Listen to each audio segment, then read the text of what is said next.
এসো তবে বন্ধু স্বজন, ছুঁয়ে যায় আকাশের তারা, সিটিসেল তারকা কথনে হয়ে যায় আজ মাতোয়ারা, সিটিসেল তারকা কথন।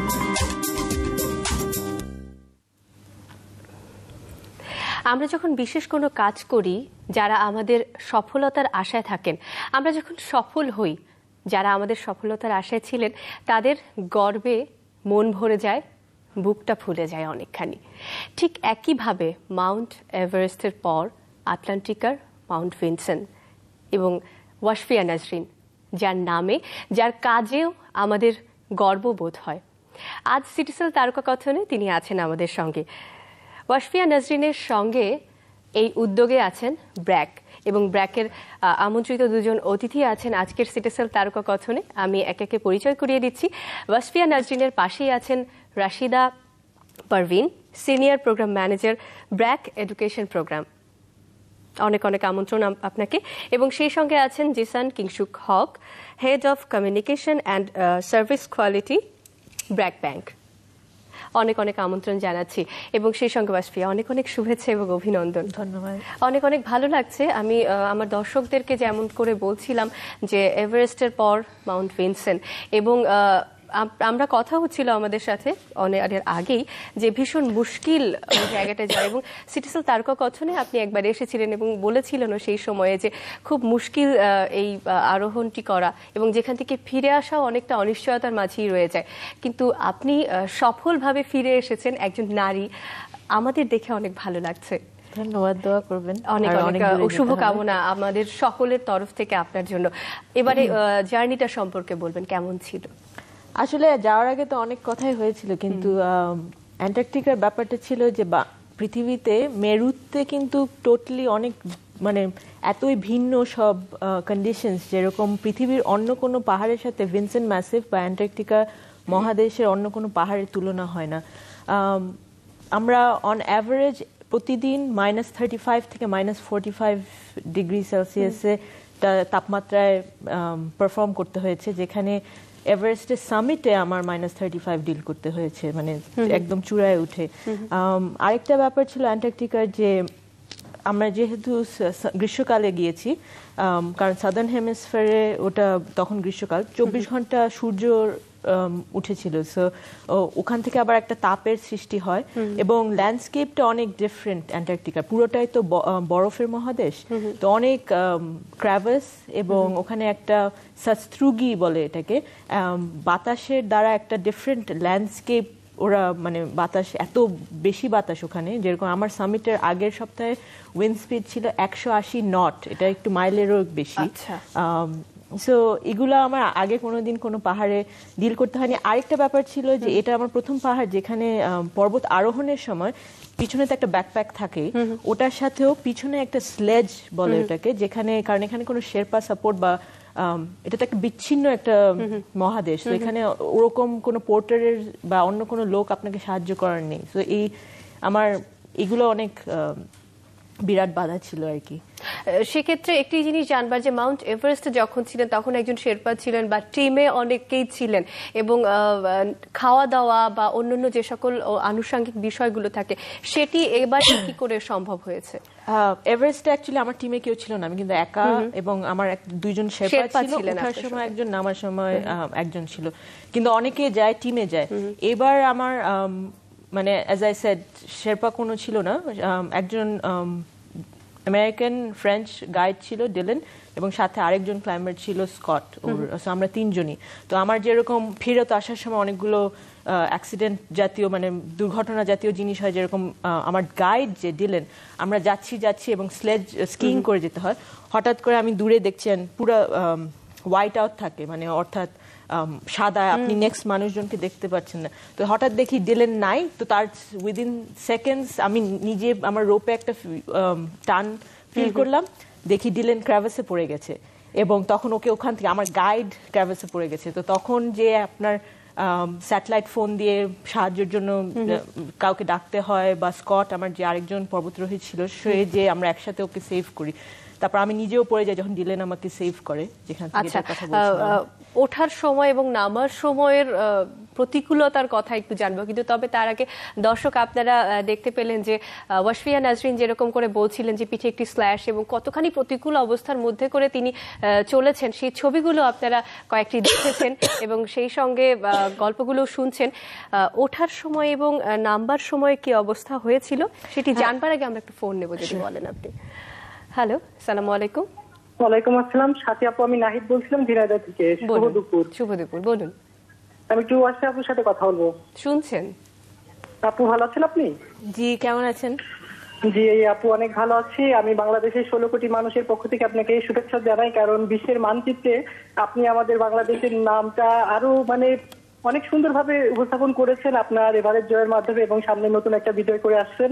তো আপনার যারা এবারের জয় করতে আগ্রহী, কে এভারেস্টে যেতে চায়, তাদেরকে আপনি নতুনদেরকে কিভাবে স্বাগত জানাবেন একটু আমাদেরকে জানাবেন। আচ্ছা, যারা এভারেস্ট ক্লাইম্ব করতে চায় সেক্ষেত্রে কি ধরনের উদ্যোগ লাগবে বা কি করতে হবে এটি জানতে চেয়েছে। ধন্যবাদ আপনার প্রশ্নের জন্য। এভারেস্টটাকে ট্রফি হিসাবে না দেখাই উচিত আমি ব্যক্তিগতভাবে মনে করি, কারণ এভারেস্ট কিন্তু কারণ আমার নিজের জীবনে আমি দেখেছি যে এভারেস্টে উঠার জন্য কত মানুষের জীবনে অনেক কে আহত হয়েছেন, নিহত হয়েছেন, আমার নিজের ফ্রেন্ড সার্কেলে মানুষ মারা গেছেন। তো আমি বলবো যে প্রকৃতির প্রতি যদি ভালোবাসা থাকে, ধাপে ধাপে উঠা উচিত। ধরেন 6000 মিটার পিক দিয়ে শুরু করা উচিত। তারপর যদি আপনার মনে করেন যে আপনি এরকম বড় বড়, কারণ এভারেস্ট শুধু পাহাড়েই না, ওখানে 3 মাস যে আপনি একা ওখানে যে বেঁচে থাকবেন, এটা কিন্তু পুরোটা মানসিক একটা মানসিক শক্তির বিষয়। তো আপনার জন্য ওটা পার্সোনালি ব্যক্তিগতভাবে আপনি ওটা পারবেন নাকি এরকম সংগ্রাম করে চলতে, তো ওটা আগে যাচাই করতে হবে। তারপরে 7000 মিটার পিক করবেন এবং তারপরে 8000 মিটার পিকে যাবেন, যদি আপনি সত্যি করে মনে করেন যে আপনার জন্য এই ধরনের কাজ আপনি মজা পাচ্ছেন এগুলো। 4 জানুয়ারিতে আপনি পর্বত আরোহণ করলেন এবং নামার সময়ের কথাটা একটু বলবেন, কতখানি মুশকিল ছিল বা কতটা সহজ হয়েছে বা কেমন ছিল?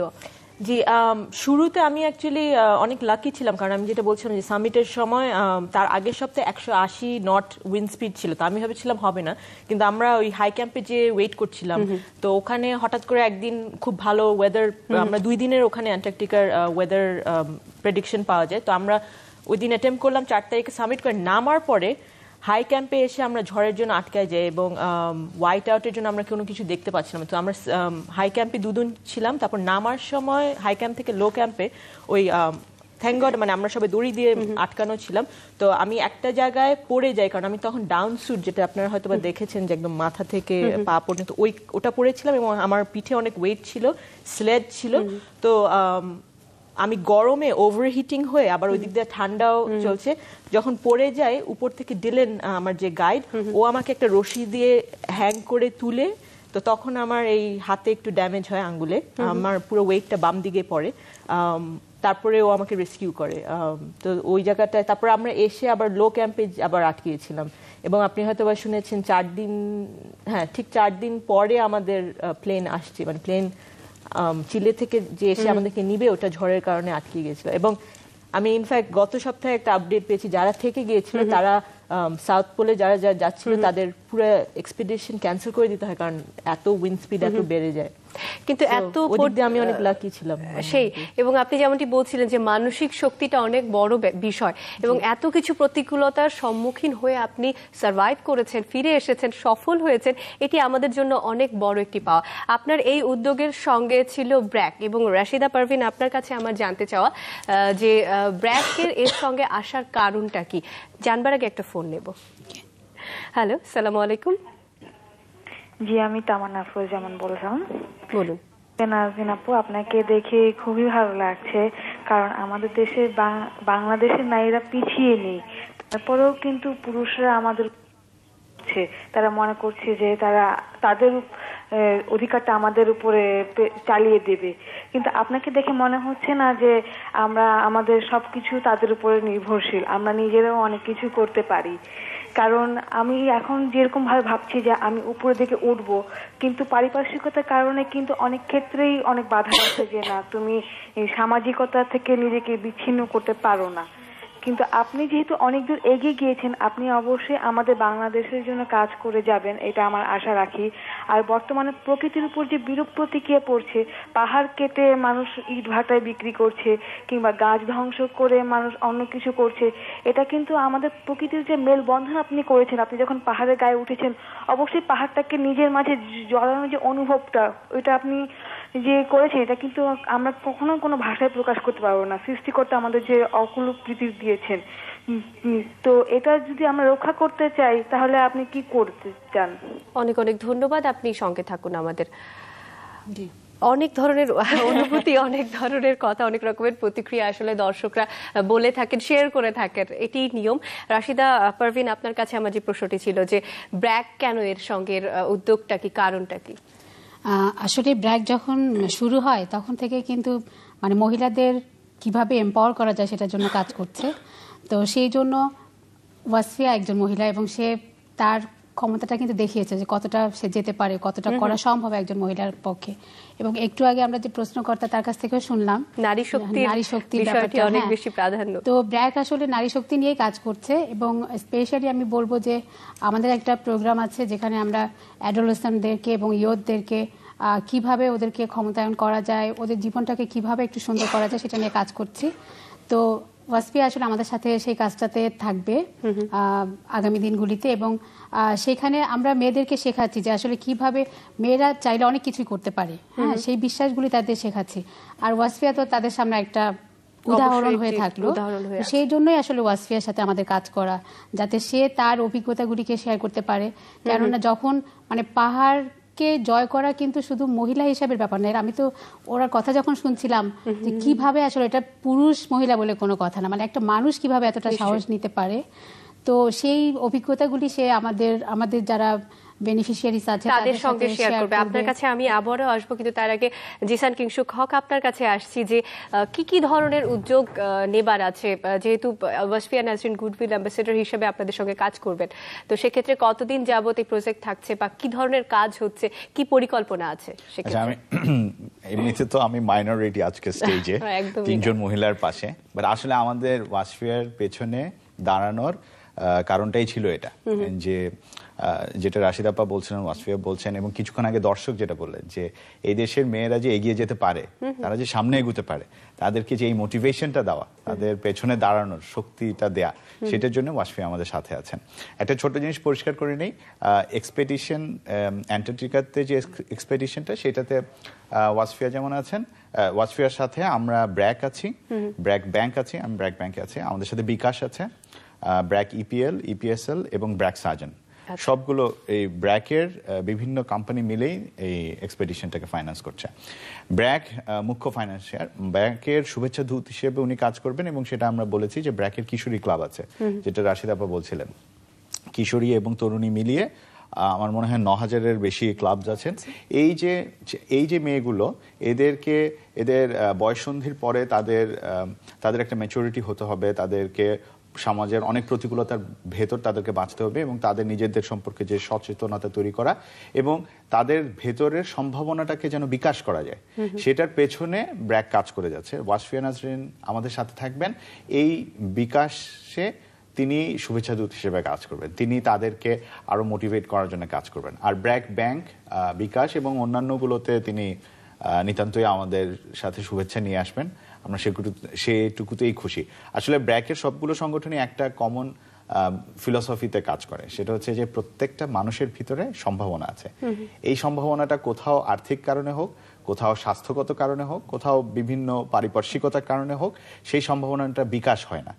এই সম্ভাবনাটাকে রিয়েলাইজ করা, পোটেনশিয়ালটাকে রিয়েলাইজ করার জন্য বিভিন্ন সংগঠন বিভিন্নভাবে কাজ করে। আমরা ব্যবসা করে কাজ করি, ওনারা উন্নয়নের মাধ্যমে কাজ করেন, এক একজন এক একভাবে কাজ করেন, কিন্তু ব্র্যাক ব্যাংক, বিকাশ ব্র্যাকের সবগুলো সংস্থায় কোনো না ভাবে সাথে আছে। ওয়াসফিয়া সেখানে আমাদের শুভেচ্ছা দূত হিসেবে বিভিন্ন প্রোগ্রামে যাবেন, তিনি কিশোরীদের সাথে যেমন কথা বলবেন, তেমনি হয়তো আমাদের ব্যাংক বা অন্যান্য অনুষ্ঠানে উনি থাকবেন।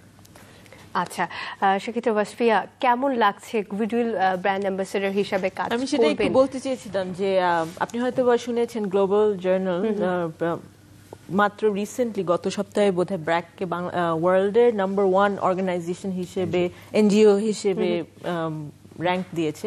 তো এটা আমার জন্য অনেক বড় প্রাপ্তি যে আমি অ্যাকচুয়ালি এভারেস্ট থেকে আসার পরে 16টা কোম্পানির দ্বারা রিজেক্ট হয়েছিলাম। ক্ষুদাই দায়কা, মানে কোনো টাকা পয়সার ব্যাপারে নেই। তো আমি 2টা পাহাড় মিস করি তখন। তো যেরকম জামাই বা পাত্র পাওয়ার আগে অনেক ছেলেদেরকে চেখে দেখতে হয়, ওরকম সব রিজেক্ট হয়ে পরে আমি ব্র্যাকের সাথে এই বিষয় নিয়ে এই বিবাহটা হয় আর কি। তো আমি খুব প্রাউড পাত্র হিসেবে নির্বাচিত হয়েছে। তো আমি এর চেয়ে বেশি গর্বিত ফিল করতে পারতাম না, কারণ আমি কিন্তু বাংলাদেশ অন 7 সামিট শুরু করার আগেই তখনই বলেছিলাম যে আমি দেশের নাম, মানে দেশের নামি দামি যেসব কোম্পানি বা কর্পোরেশনস আছে সেগুলোকে বিদেশে মানে তুলে ধরতে চাই। সো ব্র্যাকের গুডউইল অ্যাম্বাসেডর হিসেবে আমি হয়তো বা আমার নেক্সট ইয়ার অ্যাকচুয়ালি বাইরে যেও রিপ্রেজেন্ট করার কথা ব্র্যাককে। সো আমি অনেক গর্বিত এটা নিয়ে, যে আর এর চেয়ে বেটার ম্যাচ হতে পারতো না। ব্র্যাক তো বাংলাদেশ ছাড়াও আরো 11টা কান্ট্রিতে কাজ করে, তো সেখানেও আমরা ইয়ুথ নিয়ে অনেক কাজ করছি আসলে। হ্যাঁ, তো সেখানে সব জায়গাতে আসলে উনি শুভেচ্ছা হিসেবে কাজ করবেন। আচ্ছা, আমি একটু এবারের মাউন্ট ভিনসেন্ট নিয়ে আরেকবার একটু জানতে চাই যে নিশ্চয়ই কোনো মজার ঘটনা ছিল সেখানে থাকাকালীন সময় বা সেখান থেকে দেশে ফেরার সময়, কারণ একটি মাত্র মেয়ে আপনি ওখানে, নারী ওখানে, তো সেক্ষেত্রে কোনো মজার স্মৃতি আছে বা মজার কোনো ঘটনা আছে? হ্যাঁ, মানে একটি ছিলাম না, আরো কয়েকজন ছিল, কিন্তু ওরা ভিন দেশের, নরওয়ে টরওয়ে এবং অ্যাকচুয়ালি ইন্ডিয়া থেকেও একজন মহিলা ছিল। কিন্তু আমার গ্রুপে সবই ছেলে ছিল, কিন্তু মানে সবই মজা। এটা কিন্তু আমার কাছে পুরোটা স্বপ্নপুরীর মতন মনে হয়েছে, মানে মনে হয় যে আউটার প্ল্যানেট থেকে আসলাম বা এরকম। ওখানে যেরকম একটা খুব মজার ব্যাপার যে টয়লেটকে ওরা ফ্রিজ করার জন্য একটা ওষুধ দেয়, তো আপনি ওটা প্যাকেটে টয়লেট করে ওই ওষুধটা মশলার মতন ঢেলে বরফ বানিয়ে তারপর ওটা আবার চিলেতে নিয়ে এসে ওটা। এবং আপনার এই কথার সাথে সাথে আমরা কিন্তু বেশ কিছু ছবি দেখতে পাচ্ছি, দর্শকরাও দেখতে পাচ্ছি এই ছবিগুলো। জি, এখানে টয়লেটের ছবি নেই, কিন্তু বলা উচিত যেটা আমার প্রথম পাহাড় যেখানে পুরো মহাদেশ থেকে টয়লেটটা বরফ বানিয়ে আমার আরেকটা মহাদেশ নিয়ে আসতে হয়েছে। আচ্ছা, এবং এই যে ছবিগুলো আমরা দেখছি আপনার অভিযানের ছবিগুলো, এই ছবিগুলো নিয়ে কি একটু করে বলবেন? হ্যাঁ, এখানে একটা ছবি আছে যেখানে উপর থেকে দেখা যায় ওই জাসরুগি যেটা বলছিলাম, এটা হচ্ছে ক্র্যাভাস গুলো, মানে খাদগুলো দূরে উপর থেকে দেখতে মনে হয় আইসক্রিম, কিন্তু এই জন্য অনেক সুন্দর লাগে। তো আপনি কখন ওখানে ভিতরে পড়ে যাবেন না, এটা হচ্ছে লো ক্যাম্প। এখানে আমি পড়ে গিয়েছিলাম নামার সময়, যেখানে আমার ছোট একটু আঙ্গুলে ড্যামেজ হয়েছে, কিন্তু ওটা ছিল হাই ক্যাম্প থেকে লো ক্যাম্পে উঠার সময়। কিন্তু ওখানে আপনি যখন অ্যাকচুয়ালি প্লেনে যাবেন উপর থেকে দেখবেন যে দেখতে অনেক সুন্দর মনে হয়, কিন্তু আসলে ওটা অনেক ভয়ঙ্কর, কারণ পুরোটাই তো প্রায় 3 মাইলের যে লম্বা বরফ, মানে এটা আইস যেটাকে বলে, স্নো না, নরম বরফ না, শক্ত বরফ। তো ওখানে অনেক ভয়ঙ্কর খাদ আছে যেখানে পড়ে গেলে উঠানো। আর রেস্কিউ ফ্যাসিলিটি কিন্তু অ্যান্টার্কটিকান কন্টিনেন্টে তেমন কিছু নেই, চিলে থেকে আসতে হয় যদি আপনাকে কেউ রেস্কিউ করতে হয়। ওকে, প্রশ্ন মনে করেছিল খাবার নিয়ে, খাবার খেয়েছেন এখানে? ও আচ্ছা, অখাদ্য একদম, মানে নেপালে যেরকম ভাত খেতাম আমরা, ওটা কারণ নেপালে কাঠমান্ডু থেকে ওটা ফ্লাই ইন করা হতো। এখানে যে প্যাকেট হাইড্রেটেড ফুড বলে, ডিহাইড্রেট ফ্রিজ ড্রাইড বলে, বা ওটার মধ্যে পানি দিলে অনেক কিছু হয়ে যায়। তো তেমন মজার খাওয়া ছিল না। তো খাওয়া নিয়ে খুব বিরাট প্রবলেম ছিল। এবং সাউথ আমেরিকা থেকে যেহেতু সবকিছু আসে, চিলে থেকে আসে, ওরা আবার মরিচ টরিচ খায় না, খুব মানে অলিভ অয়েল, তারপর বাটার, এই টাইপের জিনিস। তো এগুলাতে তো নিতান্তই বিষাদ, মানে কোনো। আরেকটা ওই জিনিসটা বলা উচিত তো, যে পানি কিভাবে খেতেন বরফের দেশে? বরফ গলায় তো সবকিছুই অনেক কাজ, রান্না করার বরফও ওখানে, আর স্পেসিফিক একটা জায়গা আছে যেখান থেকে নিতে হয় বরফগুলো।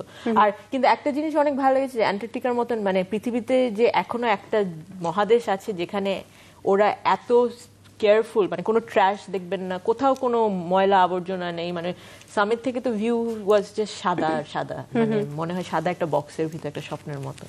তো এরকম কিন্তু এভারেস্ট না, এভারেস্ট অনেক ময়লা। আমরা আবার একটু জিসান কিংসুক খানের হকের কাছে আসছি। ওয়াসফিয়া বলছিলেন ব্র্যাকের সঙ্গে যখন তিনি কন্ট্যাক্ট করলেন তখনকার কথা উনি ওনার মতো করে বলছিলেন, কিন্তু আমরা একটু আপনার কাছে আসি, জানতে চাই যে ওয়াসফিয়া যখন আপনাদের সাথে কন্ট্যাক্ট করেছে তখন আপনাদের কি বলার ছিল বা কি পরিকল্পনা ছিল ওনাকে নিয়ে, তখন আপনারা সেটাকে কিভাবে ভেবেছেন বা গ্রহণ করেছেন? আমি আমাদের চেয়ারপারসন স্যার ফজলে হাসান আবেদের উনি যা বলেছিলেন সেটা আমি যদি বলি, যে ওনার ভাষাটা ছিল যে এই মেয়েটিকে দেখে মনে হচ্ছে আমরা যদি সমর্থন না দিই অন্য কেউ না কেউ সমর্থন দিতে পারে, সবচেয়ে বড় কথা হচ্ছে কোনো সমর্থন ছাড়া সে এগিয়ে যাবে। আমাদের প্রথম তার সাথে কথা বলে এটাই মনে হয়েছে যে কোনো কিছু দিয়ে ওয়াসফিয়াকে থামিয়ে রাখা যাবে না। ওয়াসফিয়াকে এর আগের বার যখন আমরা সিটিসেল তারকা কথনে বসেছিল তখন জিজ্ঞেস করেছিল যে কোত্থেকে এটা পেয়েছে, ওই আমাদের বাড়ি একই জায়গায় চিরং থেকে এটা পেয়েছে, যে পাহাড় এবং পর্বত ডিঙানোর একটা কি বলবো তাড়না থাকে, সেটা সবসময় ছিল। আমাদের কাছে মনে হচ্ছে এই অদম্য স্পৃহাটার পেছনে আমাদের থাকতেই পারি আমরা, এবং আমরা মনে করি যে আসলে ভিনসেন্ট মেসিফ হচ্ছে, এই প্রশ্নটা আপনি কিছুক্ষণের ভিতরেই করবেন যে উনি বাদ বাকি পর্বত চূড়া যেগুলোতে যাবেন সেগুলোতে আমরা থাকবো কি থাকবো না। নিশ্চয়ই আমার কিছুক্ষণের মধ্যে আমি এই প্রশ্নটাই করতাম, আমি জানি। তো আমি প্রশ্নটা আসার আগেই বলি, আমাদের কাছে মনে হচ্ছে ওনা 7টা মহাদেশের সর্বোচ্চ শৃঙ্গে উনি উঠবেন। দক্ষিণ মেরুর যে মহাদেশ, এটা হচ্ছে সবচেয়ে বিচ্ছিন্ন, সবচেয়ে দুর্গম, এবং এটি সবচেয়ে দুর্গমই শুধু নয়, এটা সম্ভবত সবচেয়ে ব্যয় সাপেক্ষও বটে। আমরা তার সবচেয়ে বড় যে বাধাটা ছিল বা যে দুর্বার যে জায়গাটা ছিল, সেই জায়গাটা আমরা দাঁড়িয়েছি তার সাথে। এই জায়গায় আমি যদি একটা লাইন বলি, যে আমি কিন্তু সবসময় বিদেশে আমাদের ফ্রেন্ডদেরকে বলি যে আমার মানে বাংলাদেশের পাহাড়গুলো অতিক্রম করা, কারণ চিন্তা করেন এভারেস্টের পর আমি রিজেক্ট হইতে 6 মাস লাগছে আমার এই পাহাড়টায় যেতে, পাহাড়টা আমি অতিক্রম করেছি 6 দিনে। কাজেই আমি যেটা বুঝাতে চাচ্ছি যে আমার যদি অর্থনৈতিক এই সাপোর্টটা যদি থাকতো, যেটা ওনাদের মাধ্যমে হয়েছে, তাহলে আমার ওই 3টা পাহাড়, কারণ আমার অন্য 3টা পাহাড় বোধহয় একসাথে অ্যাড করলেও এই ভিনসেন্টের মতন হবে না। আমি নিশ্চিত যে বাংলাদেশে আজকে আপনাদের এই অনুষ্ঠান হোক বা অন্য যে কোনো কারণ হোক, অনেকে দেখছেন, নিশ্চয়ই 6টি মহাদেশের সকল দর্শক দেখছেন এই অনুষ্ঠান। আমি নিশ্চিত যে অনেক বেশি সমর্থন তিনি পাবেন। এই পার্টিকুলার পাহাড়টা ছিল সবচেয়ে কঠিন এবং একই সাথে সবচেয়ে ব্যয় সাপেক্ষ। বাকিগুলো উনি যেমন বললেন, আমার মনে হয় বাকিগুলো নিতান্তই পানি ভাত হবে অন্যদের জন্য। অবশ্যই আমরা প্রত্যাশা করি এবং আমরা বিশ্বাস করি যে তিনি অনেক অনেক সাপোর্ট পাবেন। যাই হোক, আমি একটু রাশিদা পারভিনের কাছে আসছি, তবে একজন দর্শক আছেন এই মুহূর্তে, তার সঙ্গে আগে কথা বলবো। হ্যালো, আসসালামু আলাইকুম, কে আছেন? ওয়ালাইকুম আসসালাম, আমি সাইম বলছিলাম মোহাম্মদপুর থেকে। বলুন সাইম। আমি একটু ওয়াসফি আপুর সাথে কথা বলতে চাই। বলুন, শুনছেন। হ্যালো। হ্যালো, কেমন আছেন? এই তো ভালো, আপনি কেমন আছেন? জি ভালো। আমি একজন ছোটখাটো পার্ট টাইম ট্র্যাকার বলতে পারেন, এই আমাদের দেশের বান্দরবনে বিভিন্ন জায়গায় ঘুরে বেড়াই। আমার জন্য আপনি অনেক বড় একটা ইন্সপাইরেশন। চমৎকার, অনেক অনেক ধন্যবাদ। সঙ্গে থাকবেন, ভালো লাগছে কথা বলতে দর্শকদের সঙ্গে এবং আপনাদের সঙ্গে। আমি আপনার কাছে একেবারেই ছোট করে শুনবো আপনার ব্যক্তিগত অনুভূতির কথা। আপনি প্রকল্প নিয়ে অনেক অনেক কথা বলছেন, কিন্তু আপনি একজন নারী এবং যেই মানুষটি এতগুলো জয় করে এসেছে বা এতগুলো সফলতা নিয়ে এসেছে, তিনি একজন নারী। সেই জায়গা থেকে কেমন লাগছে? অনুভূতিটা তো অবশ্যই বলবো যে অনেক চমৎকার, আর বিশেষ করে আজকে তারকা কথন অনুষ্ঠানে এসেছি, মানে তারকার পাশে বসে কিছুটা আলো আমার কাছেও এসেছে, সেটাতে আমি আলোকিত। আমার মনে হয় যে আসলে যেটা বললেন, প্রকল্প নিয়ে অনেক কাজ করছি, কিন্তু ব্যক্তিগত ইচ্ছাও এটার মধ্যে অনেক কিছু থাকে। যেমন এই প্রকল্পতে এসে আমি আমার নিজের ইচ্ছার অনেকগুলি জিনিস ইমপ্লিমেন্ট করতে পেরেছি।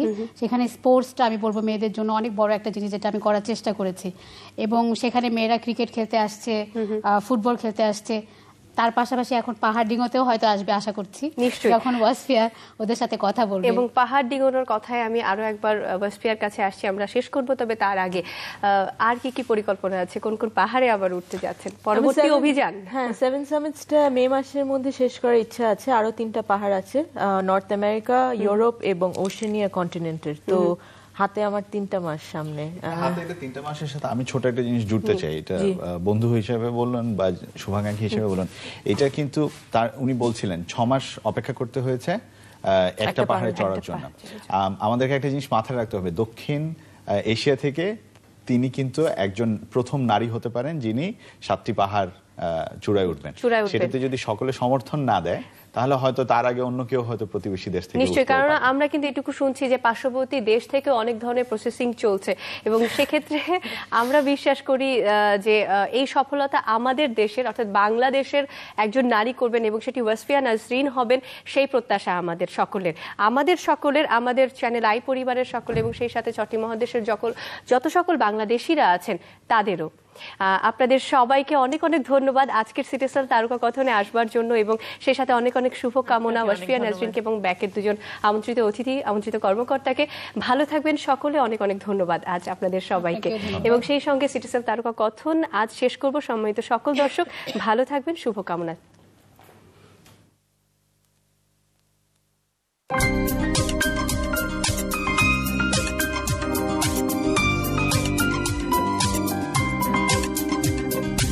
এসো তবে বন্ধু স্বজন, ছুঁয়ে যায় আকাশের তারা, সিটিসেল তারকা কথনে হয়ে যায় আজ মাতোয়ারা। শুরু হোক আলাপন আজ